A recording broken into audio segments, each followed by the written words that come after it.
Nossa saudação carinhosa a todos vocês que estão na Igreja do Jardim América, para a nossa adoração nesse sábado de manhã. A você também que nos assiste através das redes da igreja, seja muito bem-vindo também. Teremos o nosso momento de estudo da palavra. Hoje o tema será Então Virá o Fim. E ao final da mensagem de hoje, nós teremos uma cerimônia batismal.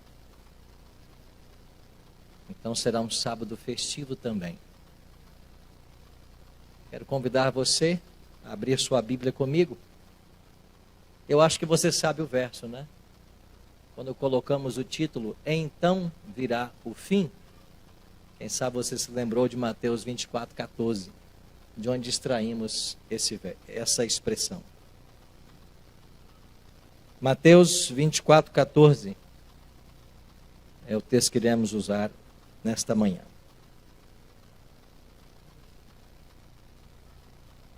Somos aconselhados a nunca abrir esse livro sem antes fazer uma oração. Já oraram pelo estudo dessa manhã, mas oração não quer demais. Pai querido, nos reunimos nesta manhã para adorar-te na beleza da tua santidade. Obrigado porque o teu Espírito já está entre nós. Obrigado pelo privilégio que temos de ainda gozarmos liberdade religiosa em nosso país. Pelo privilégio que temos de ter a tua palavra em nossas mãos e de poder estudá-la mais uma vez nesta manhã. Obrigado, Senhor, também pelas preciosas pessoas que serão batizadas nesta manhã, frutos da obra do teu Espírito. Nos ajuda, Pai, nesta manhã a ficarmos reverentes na tua presença, a descalçarmos nossas sandálias, porque o solo que pisamos é terra santa. Para que o teu Espírito nos fale mais uma vez, e para que as decisões que precisam ser tomadas, motivadas pela tua palavra, elas possam ser tomadas nesta manhã. Oramos em nome de Jesus. Amém. Mateus 24:14, por gentileza, leia comigo aí. Palavras do próprio Jesus Cristo. E ele diz assim: E será pregado este evangelho do reino por todo o mundo, para testemunho a todas as nações. Então virá o fim. Uma análise sintática dessa palavra então nos permite reconhecer que ela está condicionando o fim do mundo à volta de Jesus. Ou melhor, o fim do mundo e a volta de Jesus à pregação do Evangelho. E será pregado em testemunho a todas as nações, então, e só então, virá o fim. Isso quer dizer que o fim não vem sem que o Evangelho seja pregado. Essa pregação, esta profecia de Cristo, ela tem um duplo cumprimento. Como a gente percebe aqui, em Mateus 24, onde Jesus ele mescla os eventos do fim do mundo com a destruição de Jerusalém no ano 70.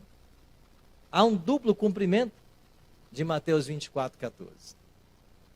Tudo começou em Atos 2, quando o Espírito Santo foi derramado.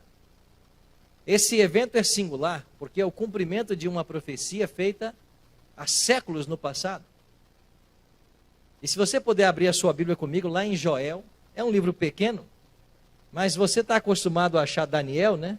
Aí você passa Oséias, depois é Joel. No capítulo 2, Joel capítulo 2, verso 23, o profeta escreveu: Alegrai-vos, pois, filhos de Sião, regozijai-vos no Senhor vosso Deus, porque Ele vos dará em justa medida a chuva, e fará descer como outrora a chuva temporã e a chuva serôdia. E no verso 28, ele continua: E acontecerá depois que derramarei o meu espírito sobre toda a carne. Vossos filhos e vossas filhas profetizarão, vossos velhos sonharão e vossos jovens terão visões. Então Cristo está falando em Mateus 24 de que o evangelho seria pregado a todas as nações, mas esse evangelho só poderia ser pregado pela ação do Espírito prometida por Joel. Essas duas chuvas, Serode e Temporã, eram linguagens bem conhecidas lá na Palestina, especialmente para um povo que vivia da agricultura. A gente não sabe muito bem o que é isso, né? Porque quando a gente precisa de arroz e feijão, você vai até no chibata ali, toma uma chibatada e traz, né? No preço que estão as coisas. A gente não tem muita noção da necessidade da chuva para o alimento. Mas as pessoas que vivem da agricultura, os responsáveis pela produção do alimento, sabem que se não houver ali o cereal, se não houver a chuva, nada vai ser produzido. E nos tempos bíblicos, essas duas chuvas eram muito importantes e conhecidas. Quando caía a primeira chuva, a chuva temporã, era a hora da semente ser lançada ao solo. E muitas vezes, o grão era lançado ao solo na expectativa da chuva, mas na certeza de que ela viria. E quando a chuva chegava, ela permitia que a semente morresse e germinasse. Nascesse a planta e em breve chegasse o fruto. Quando se cumpriu a promessa da chuva temporã? Ela se cumpre em Atos 2. Versos 1 a 4. Ao cumprir-se o dia de Pentecostes, estavam todos reunidos no mesmo lugar. De repente, veio do céu um som como de um vento impetuoso e encheu toda a casa onde estavam assentados. E apareceram, distribuídas entre eles, línguas como de fogo. E pousou sobre cada um deles, todos ficaram cheios do Espírito Santo e passaram a falar em outras línguas, segundo o Espírito lhes concedia que falassem.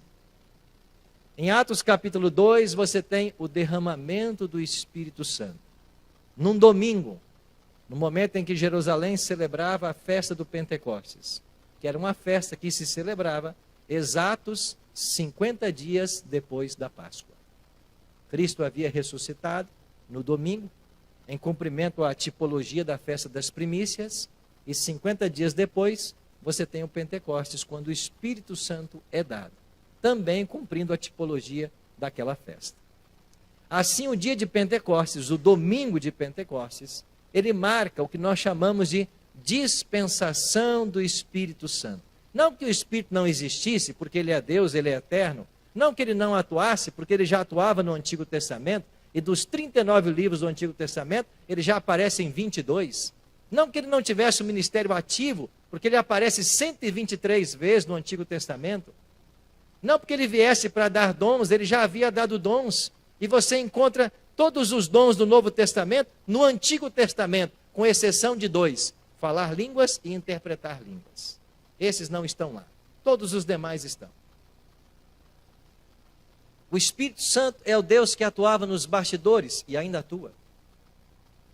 E ele havia dirigido o povo de Deus, feito todos os milagres que nós conhecemos, capacitando pessoas. Só que o Pentecostes marcou uma nova fase. Por quê? Porque agora inicia-se o seu trabalho como substituto. Ele é o substituto de Cristo. É por isso que Jesus falou, eu vou para o céu, convém para vocês que eu vá, mas quando eu for eu vou enviar um outro Consolador, esse outro é igual a mim, e ele vai estar para sempre convosco. Então, quando o Espírito vem no Pentecostes, ele vem com uma nova função. Ele agora é o substituto de Cristo. E ele veio para continuar o trabalho de Cristo, para levar toda a glória para Cristo, para conduzir as pessoas a Cristo. A gente chama o Espírito Santo de a pessoa humilde da divindade. Tanto é que você vai encontrar no Apocalipse um trono para o Pai, um trono para o Filho, mas não há um trono para o Espírito. A função dele é chamar a atenção para Cristo, é glorificar a Cristo. Então foi um momento marcante esse domingo de Pentecostes. E o Espírito Santo ali começou a agir para que o Evangelho avançasse. E os discípulos receberam dom de línguas. E quando eles começaram a pregar nas línguas das 14 nações reunidas em Jerusalém, alguns, zombando, disseram, o que está acontecendo? Esses homens estão bêbados? Aí Pedro se levanta e diz assim, Atos 2,15. Esses homens não estão embriagados, como vim dispensando, sendo esta a 3ª hora do dia, 9 da manhã. É muito cedo para alguém estar embriagado, até mesmo quem bebe. Eles não estão embriagados. Mas o que vocês estão vendo aqui, o que está acontecendo, é o que foi dito por intermédio de Joel, que nós acabamos de ler. E acontecerá nos últimos dias, diz o Senhor, que derramarei o meu espírito. E Pedro interpreta o evento de Atos 2 como cumprimento de Joel 2. É a chuva do espírito que vocês estão vendo. E sabe o que aconteceu? A chuva veio com um propósito especial. E qual foi esse propósito? Jesus havia dito, vocês vão receber poder. E vocês serão minhas testemunhas. Aonde vocês irão testemunhar? Em Jerusalém. Começa por aqui. Mas vocês irão para a Judéia, vão para Samaria. E depois vocês vão até os confins da terra. E eles foram. E quando nós chegamos em Colossenses 1:23, o apóstolo Paulo escreveu assim: se é que permaneceis na fé, alicerçados e firmes, não vos deixando afastar da esperança do evangelho que ouvistes, e que foi pregada a quem? Toda criatura debaixo do céu. E do qual eu, Paulo, me tornei ministro. Veja que Paulo está dizendo que nos seus dias o evangelho atingiu toda criatura debaixo do céu. É por isso que eu disse que essa profecia de Mateus 24:14, o texto base para o nosso estudo nessa manhã, tem um duplo cumprimento.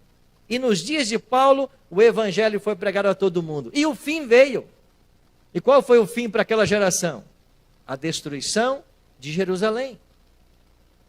Então, o ano 70, quando Jerusalém é destruída, milhares de judeus são mortos, os que fogem dão início ao movimento da diáspora judaica, é o cumprimento do fim de Mateus 24:14.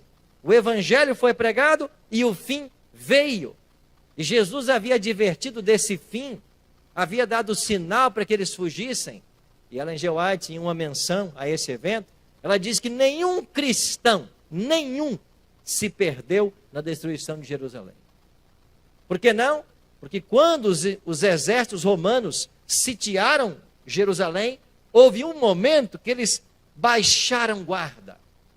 E este era o sinal que Cristo havia dado cerca de 40 anos antes, para que eles fugissem. E quando eles baixaram guarda por um momento, todos os cristãos fugiram. Quando voltaram os exércitos, eles só encontraram ali os judeus que não haviam aceitado Cristo, e estes morreram. E Flávio José, um historiador do primeiro século, disse que morreram tantos judeus que nas escadarias do templo descia sangue como a enxurrada de uma chuva. Tanto judeu que morreu no ano 70, porque não ouviram a advertência de Cristo. O evangelho foi pregado, o fim veio, primeiro cumprimento de Mateus 24:14. Agora eu disse que há um duplo cumprimento. Por quê?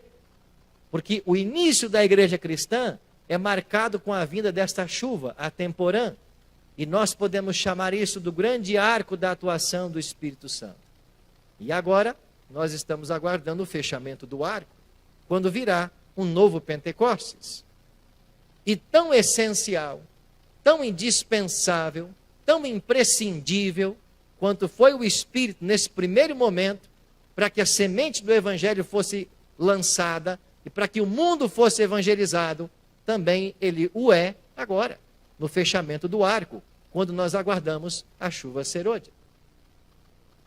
Então a segunda chuva, ou chuva serôdia, ou últimas chuvas, como algumas versões da Bíblia falam, vai propiciar o segundo cumprimento de Mateus 24:14. Agora eu volto a sua atenção para o verso base dessa manhã. Leia comigo de novo. E será pregado este evangelho. Agora a ênfase aqui é nesse pronome demonstrativo. E será pregado este evangelho. Não é qualquer evangelho. Há um evangelho para ser pregado. Jesus disse que é este evangelho. E de que evangelho Jesus está falando? nós encontramos resposta de que Jesus voltará quando o evangelho for pregado. Mas qual evangelho? O evangelho eterno. Está contido esse evangelho em Apocalipse. Agora vamos para o capítulo 18. Se você puder abrir Apocalipse aí, é interessante. Olha Apocalipse capítulo 18. O livro das revelações.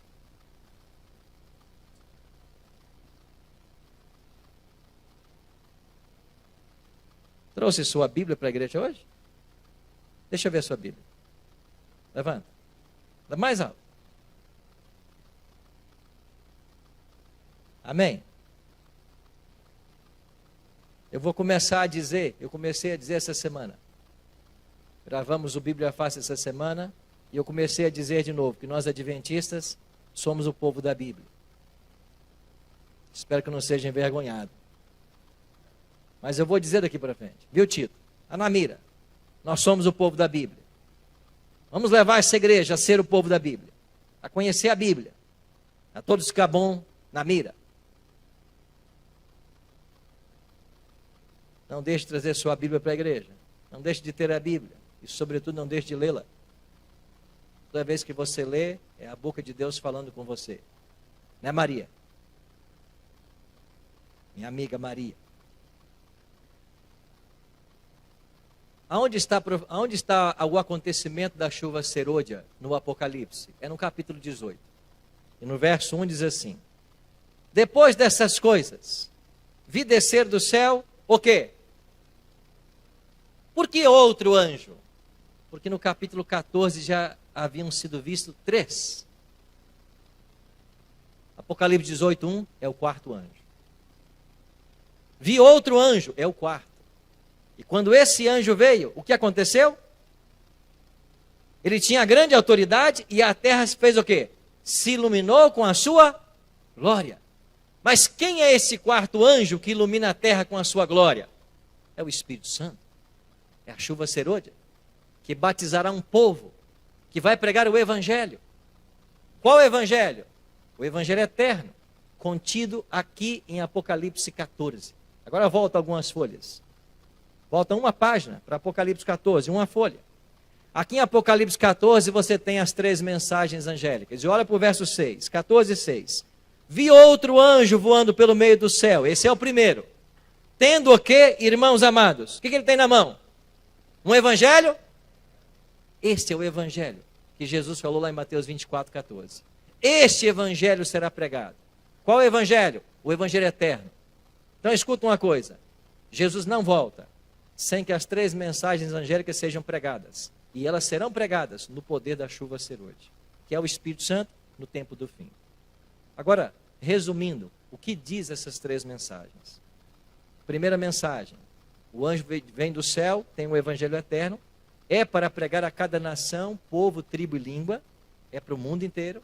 E ele diz em grande voz: temei a Deus, dai-lhe glória, pois chegada é a hora do seu juízo. Primeira verdade que temos que apresentar ao mundo: o juízo chegou. É por isso que nós estamos vivendo o 7º período das igrejas do Apocalipse. A igreja de Laodiceia. Porque a palavra Laodiceia já quer dizer povo do juízo, ou povo julgado. E de acordo com Daniel capítulo 8, esse juízo começou lá, no dia 22 de outubro de 1844. Então a primeira verdade que nós temos que exaltar diante do mundo é que o juízo começou no dia 22 de outubro de 1844. Quando Jesus deixa de ser sacerdote ou não deixa, ele assume uma nova função agora de sumo sacerdote também. É essa a nossa mensagem. E quando você prega isso por aí, as pessoas não sabem. Elas nunca ouviram falar do dia 22 de outubro. Elas não sabem do juízo. Mas como não sabem, se a Bíblia diz claramente que depois da morte vem o juízo? E se o juízo precede a volta de Cristo? E se todos nós temos que comparecer perante o tribunal de Cristo, como Paulo ensinou? Como não conhecem? Porque não estão prontas. E nós temos que preparar. Nós temos que pregar. Essa verdade que chegou para você tem que ir para outros. Por falar nisso, eu gosto muito daquele momento da multiplicação dos pães. Há uma tremenda lição nesse milagre de Cristo. Jesus alimentou 2 multidões multiplicando pães. Ele multiplicou 2 vezes. Mas em todas as vezes que ele multiplicou, os discípulos foram responsáveis por alimentar a multidão. E cada um tinha um cesto. E houve uma ocasião que ficaram 12 cestos cheios. Por que 12? Porque eram 12 os apóstolos. Então, eles pegavam o cesto da mão de Cristo e levavam para a multidão. Em algum momento, o pão e o peixe acabava. E eles vinham com o cesto vazio até Cristo. E Cristo operava o milagre. O milagre não estava no discípulo, o milagre não estava no cesto, o milagre estava em Cristo. E eles vinham até Cristo, e Cristo operava o milagre. E eles voltavam para a multidão, entregavam. Quando acabava o pão, acabava o peixe, eles voltavam em Cristo. O milagre era operado, e eles voltavam para a multidão. Ou seja, se você não vai a Cristo, você não tem o que entregar. Se você não vem a Cristo, você não tem nada para dar. Porque ninguém pode dar o que não tem. Então você tem que conhecer esse assunto, meu irmão. Nós temos que gastar tempo com esse livro. E a nossa igreja, tão amada, vive um fenômeno. Nós nunca tivemos em nossos bancos tantos mestres, tantos doutores, tantos pós-doutores, tantos livres docentes, conhecedores de todas as matérias, mas cada vez menos conhecedores de Bíblia. A gente está gastando 8 horas por dia com matemática, com aritmética, com física quântica, nos preparando para um vestibular, e está certo, não tem problema. Mas de que adianta tudo isso se eu não gasto tempo com a Bíblia? Porque não é matemática que vai salvar ninguém, não é física quântica, é o Evangelho. E sabe o que Ellen G. White ensina, se você acredita nela? E quando nós gastamos tempo com a Bíblia, a nossa mente se prepara para qualquer outro tema. Existem pesquisas nas universidades dessa igreja que mostram que quando os estudantes são colocados em contato direto com a Bíblia, a sua produção acadêmica é outra. Por quê? Porque o livro de Deus abre nossa mente para a compreensão de qualquer outro tema. Não é perder, é ganhar.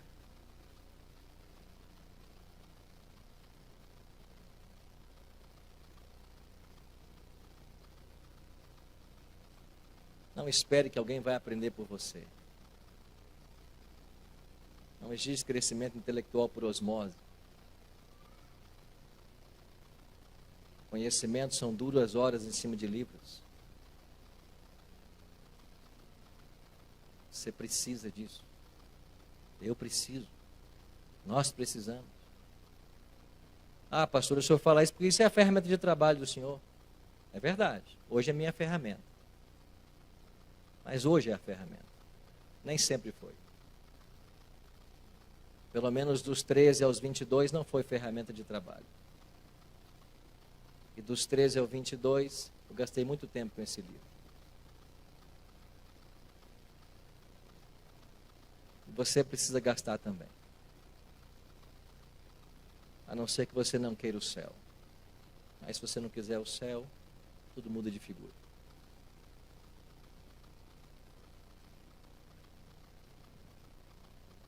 O primeiro anjo diz assim: o juízo começou.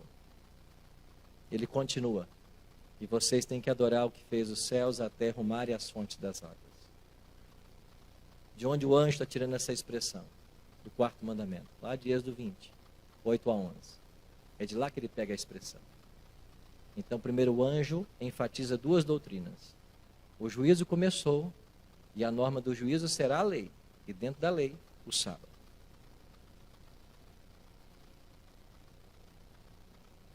Se você não santifica o sábado, não adianta guardar os outros 9. Porque o critério do juízo será a lei. E o sábado está sendo bombardeado. Todo mundo por aí está ensinando o domingo. Estão arranjando desculpas para o sábado. Isso é para o judeu. Jesus aboliu o sábado. Jesus trabalhou no sábado. E as mentiras vão por aí, sendo ecoadas dentro de muitos templos cristãos no Brasil e no mundo. Isso é profético, não se preocupa. nós não temos que nos preocupar com a mentira. Nós temos que exaltar a verdade. Porque quando a verdade é exaltada, o erro cai por terra. Então o anjo claramente anuncia: adore ao Criador. E há um dia memorial para ele ser adorado, é o sábado.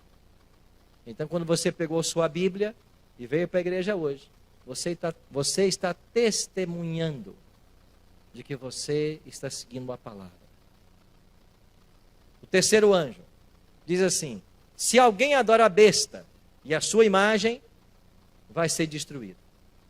Então nós aprendemos que a gente tem que pregar essas duas mensagens por contraste. Enquanto a primeira nos leva a adorar a Deus, a terceira adverte da adoração à besta. E finalmente adorarão a besta todos aqueles que, opondo-se ao sábado da lei, aceitarem um domingo como dia santo. Então vai acontecer o que nós chamamos de ecumenismo. O ecumenismo é profético, ele vai acontecer. Todas as religiões vão se unir. Ninguém vai mudar suas características. Elas vão se unir em torno de doutrinas que lhes são comuns.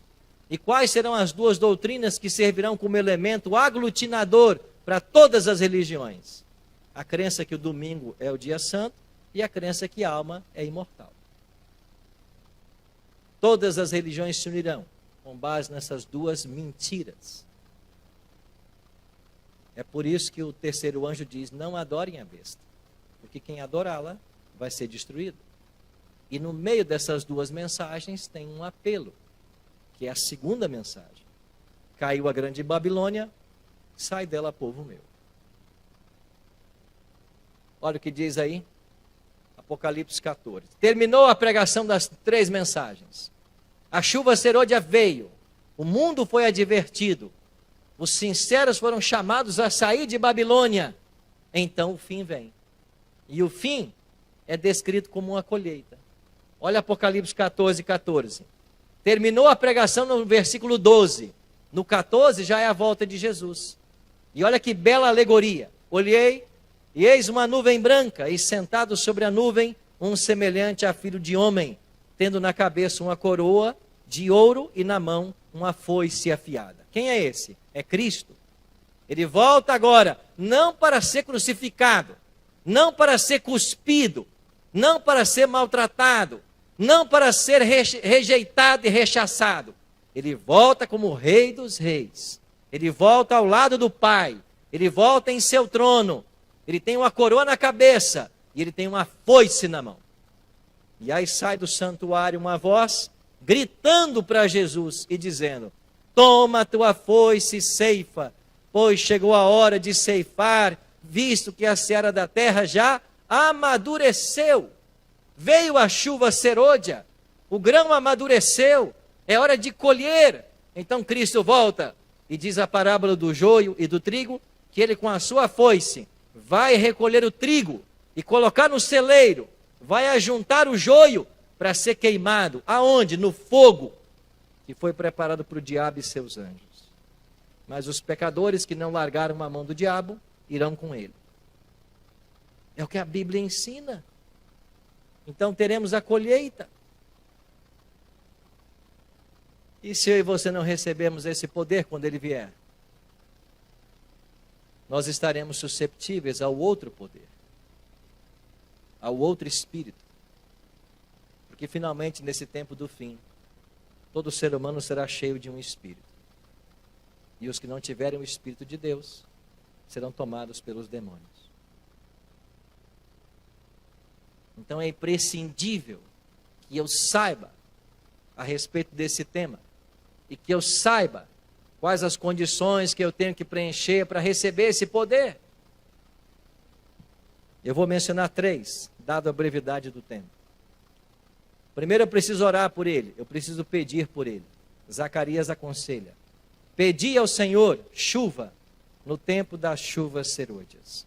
Ao Senhor, que faz as nuvens de chuva e dá aos homens aguaceiro e a cada um a erva do campo. Nós temos que pedir. Jesus, para motivar-nos ao pedido, disse assim: qual de vós é o homem que, se o filho lhe pedir um pão, vai lhe dar uma pedra.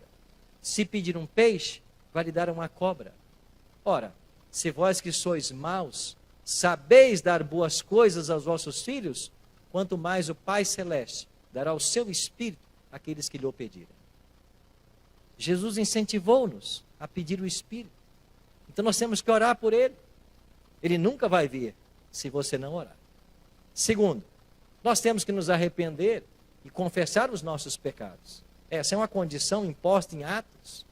Olha o que disse Pedro: arrependei-vos, pois, e convertei-vos, para serem cancelados os vossos pecados, a fim de que, da presença do Senhor, venham tempos de refrigério. E essa expressão, o tempo de refrigério pela presença do Senhor, é uma alusão à chuva serôdia. E que envie Ele o Cristo, que já vos foi designado Jesus. Então, se não houver arrependimento e confissão de pecados, o Espírito não virá. E terceiro, nós temos que nos unir. Atos 2 diz que diariamente os cristãos da igreja primitiva perseveravam unânimes no templo, partiam pão de casa em casa, tomavam suas refeições com alegria e singeleza de coração. A expressão aqui, unânimes, ela aparece várias vezes em Atos. Aqueles discípulos que outrora brigavam pela supremacia, queriam ser os primeiros no reino de Cristo, interpolaram ele várias vezes sobre o assunto, agora não. Agora estavam unânimes, cada um na sua área, cada um fazendo o seu melhor, e a igreja crescia e prosperava. Por quê? Porque havia unidade. Nós temos que nos unir. Como um povo nós temos que nos unir. E por que é que muitos não irão receber? Porque guarda-chuvas impedirão estas chuvas. Guarda-chuvas são esses, pastor? Orgulho, egoísmo, vaidade, mundanismo, falta de autocontrole, falta de domínio próprio, falta de amor, crítica. São guarda-chuvas que são abertos e impedirão muitos de receberem a chuva. Mas ela virá, tão certo como veio no passado. E é nos prometido agora uma porção muito maior. Então a grande colheita se aproxima. Milagres muito maiores do que aqueles que foram testemunhados no Pentecostes irão acontecer. E eu e você poderemos estar de um lado ou de outro. Ou como protagonistas, ou como espectadores.